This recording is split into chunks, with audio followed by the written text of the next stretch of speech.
Hello and welcome to Cinema Studios.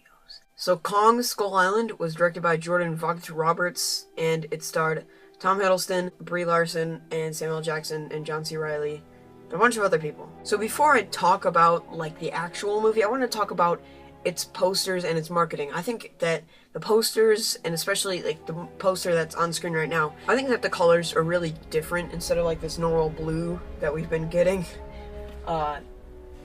Yeah, I think it looks really awesome. Going into this movie, I was thinking this is kind of gonna probably just be disappointing. It's probably gonna have bad characters, an okay plot, similar to Transformers, where they just don't have a good plot at all, but it has really good action scenes and really good CGI, but I was very wrong. Kong Skull Island is actually, I really like this movie. Now, the main complaint that I'm hearing from this movie is that the characters are just bland, and I half agree with that. I think that some of the characters are very good, and at the same time, I think that some of them are just kind of meh. Like, for instance, I thought that John Goodman's character was just boring and cliched, and Brie Larson's character just needed a bit more background, but I think that her character isn't as bad as people are saying. And, yeah, those are mainly the complaints with the characters, but the other characters, especially Tom Hiddleston and John C. Reilly's characters, are very cool, I think. I thought that the CGI was very good in this movie, and it was basically flawless except for one of the beginning scenes, and I felt like that looked a little too CGI, but other than that, it all looked really good. Now let's talk about Kong himself. He is amazing! I really enjoyed King Kong in this movie. I thought that the CGI was great on him, and not only that, but I thought that he was awesome. He was roaring, he was throwing helicopters everywhere. It was really awesome. To fully experience how good he is in this movie, you actually kind of have to see it. But I think he's great in this movie. Now, the battle scenes in this movie I thought were very good, especially the final battle between King Kong and another creature from the island. I'm not gonna say what it is.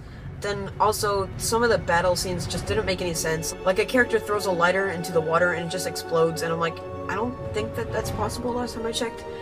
But it still looked cool. This entire movie gave me a Jurassic World / Jurassic Park vibe, and I really liked it. Another thing I felt was kind of iffy about this movie was that there were just random 70s music just played around just so that it'll kind of feel like it's in the 70s. But, it does at some points, but it really just doesn't really pay off that well. And they're only played for 18 seconds each, so it's there's about 13 songs in just the first maybe 42 minutes of this movie. And also towards the beginning, I actually kind of liked this part, but it kind of felt forced. Samuel Jackson delivers a line that he said before in one of his movies, and I thought it was kind of cool, but at the same time, it kind of felt forced. So let's talk about the soundtrack for this movie. Henry Jackman, my man, you did great in this movie. Another thing is the art direction of this movie. I thought it was really good. All the shots were really well framed. The cinematography, it's great. It's really awesome. This almost could be nominated for best cinematography or art direction for me. So overall, Kong Skull Island was a very good movie. The grade I'm going to give this movie is a 4.3 out of 5. I thought it was a very fun action movie, but just some of it didn't make any sense, and some of the characters were just a little iffy. But yeah. Other than that, this movie is very good. Don't forget to like and subscribe, and I'll see you guys in the next video.